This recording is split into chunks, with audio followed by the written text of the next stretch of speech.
Hi. I just discovered this feature called Jamboard, and if you've ever used Padlet, I think it's a lot like Padlet, but this Jamboard is part of the Google Suite, so it's super easy to embed with anything that you use with Google. Um, some the features are like Padlet. You can leave sticky notes for classmates, and I'm just saying I love Jamboard, and you can leave notes for your classmates. So it's collaborative in that respect. Kids, you can write on the board and erase, of course. You can upload images from, Google Drive, do an image search.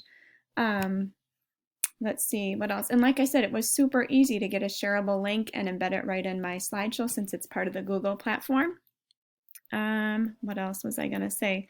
I don't know. I'm going to use it next week as an experiment, as kind of an optional bonus just to see how it works, but I'm really excited about it. So thought I would share. Hope everyone's doing well. We'll talk to you soon. Bye.